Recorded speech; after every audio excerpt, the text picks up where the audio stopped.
Mes chers amis, rien de mieux pour commencer ce numéro aujourd'hui avec une belle tasse de chocolat. Ça sent bon. Bienvenue à tous sur Vente 2.0, installez-vous.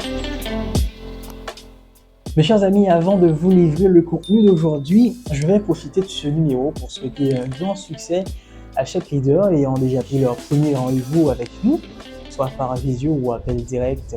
Mes chers amis, après de nombreux échanges que nous ayons eus avec eux, certains sont prêts à redonner vie à leurs entreprises. Je pourrais vous faire la description de certains d'entre eux que j'ai pu moi-même rencontrer, car sur leur visage et dans leur voix, on pourrait encore voir de l'espoir. Je veux vous dire que vous aussi, vous pouvez réserver votre premier rendez-vous avec nous, c'est totalement gratuit. Et après, vous pouvez solliciter de notre expertise et de nos services. Prêt pour ce numéro? C'est parti!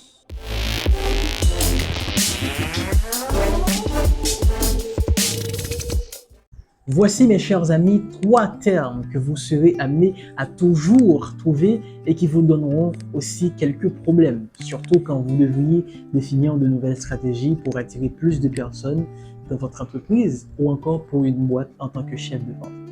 Et ces stratégies que vous aurez amenées à définir auront pour principal objectif d'attirer ces 3 classes de personnes. Premièrement, de nouvelles personnes que nous appellerons des prospects.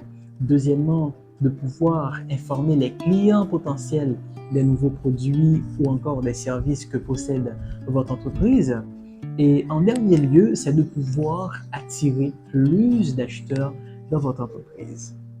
J'espère que vous avez une idée maintenant de ces 3 termes qui vous donneront souvent des problèmes, c'est-à-dire qui devraient représenter pour vous des prospects, qui sont ces clients potentiels et qui sont ces acheteurs. Mais avant tout, voici une idée des 3 principaux types de ventes qui occupent la première classe. Il y a la vente B2B qui se fait entre 2 entreprises, la vente B2C qui se fait entre une entreprise et des consommateurs, et la vente C2C qui se réalise entre consommateur à consommateur. Cependant, mes chers amis, les 3 points communs de ces 3 types de ventes, c'est qu'ils sont destinés à vous faire beaucoup de ventes, et également, bien sûr, beaucoup d'argent. Cependant, vendre, c'est quoi?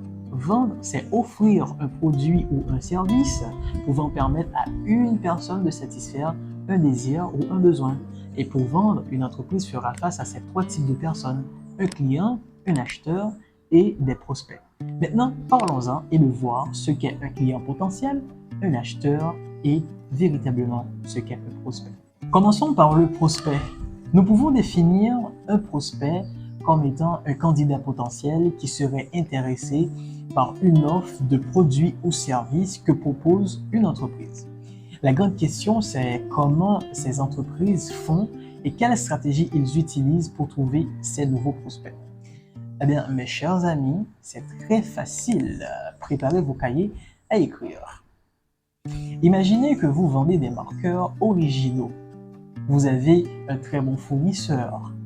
Vous vous êtes renseigné sur la qualité de ces marqueurs que vous voulez offrir, vous les avez essayés et vous vous êtes renseigné que certains des grandes universités s'en servent. Et vous allez utiliser ces arguments dans votre pitch pour pouvoir faire une bonne impression auprès de quelques directeurs de certaines écoles. Car votre objectif, c'est de pouvoir convaincre et faire bonne affaire avec eux.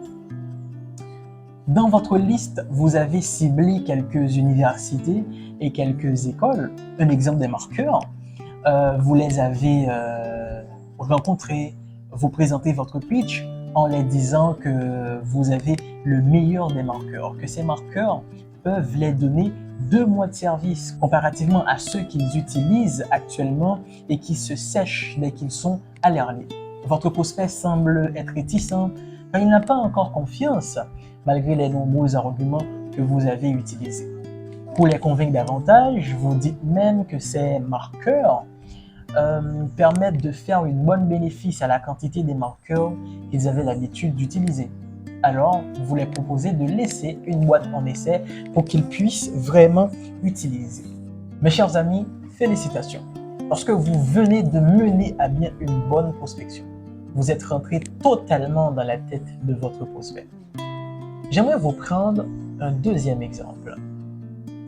Imaginez vous vendez ou louez des voitures. C'est vrai que tout le monde rêve d'avoir une voiture, mais vous ne pouvez pas cibler tout le monde dans vos stratégies pour trouver de nouveaux prospects. Alors, ce que vous faites, vous avez mis des organisations qui auront sûrement besoin de louer des voitures ou encore des personnes qui viendront faire du tourisme dans votre pays car ils auront besoin de voitures pour faire des déplacements.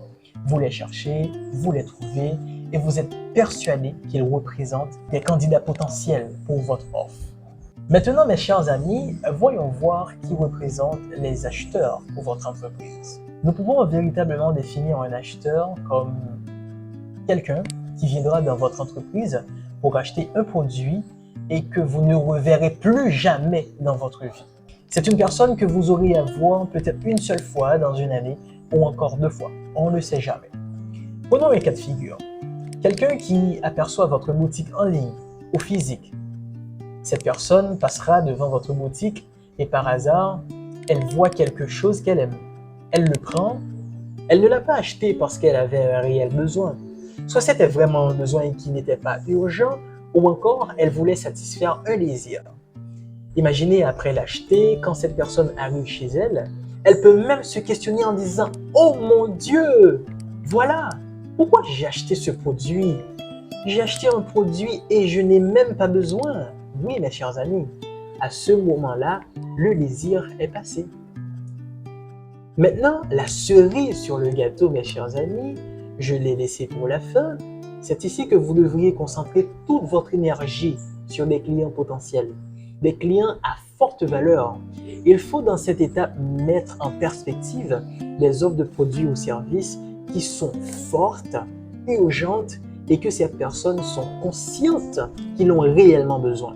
Je vous mettrai le lien de la vidéo que je vous explique comment créer cette offre urgente et consciente ici à l'écran ou encore dans la description.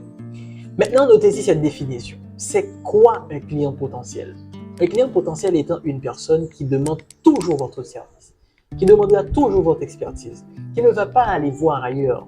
Non seulement il demande toujours votre service, cette personne vous sert également de bons témoignages clients pour attirer de nouvelles personnes, de nouveaux clients. La différence entre un acheteur et un client, l'acheteur n'a pas besoin de temps pour faire votre connaissance ou apprendre à connaître votre produit ou pas. Il a besoin de ce produit, il l'a trouvé avec vous ou avec quelqu'un d'autre et c'est fini, rien du tout. Cependant, le client est une personne qui apprend à vous connaître, qui apprend à aimer vos produits et que vos produits représentent une solution à leurs problèmes, les aidant à combler un désir ou un besoin que ces personnes avaient. Par exemple, imaginez après la prospection de vos marqueurs, chaque directeur avait pris une boîte pour essai. Et après les essais, ils sont tellement émus par la performance des marqueurs que vous représentez et jugent que cela les permet de faire de belles économies. Les professeurs en témoignent même que les étudiants voyaient beaucoup mieux sur le tableau. Ces écoles renoncent à leurs anciens fournisseurs et choisissent de signer un contrat avec vous afin de toujours prendre des boîtes de marqueurs avec vous en grande quantité chaque mois. Voilà mes chers amis, une bonne affaire. Mes chers commerciaux, entrepreneurs, ce que vous devriez retenir de cette vidéo, c'est que les clients potentiels viendront après avoir réalisé de belles prospections. Prenez toujours le temps de réaliser une bonne prospection. N'attendez pas que les acheteurs passent, sinon vous risquez d'avoir un surplus de stock. Et aucun entrepreneur ne compte avoir un surplus de stock. Réfléchissez toujours afin d'avoir des produits forts et urgents permettant à certaines personnes de satisfaire un besoin ou un désir. J'espère que cette vidéo vous permettra de maximiser vos stratégies afin de voir comment faire pour avoir plus de clients potentiels au lieu d'avoir des acheteurs.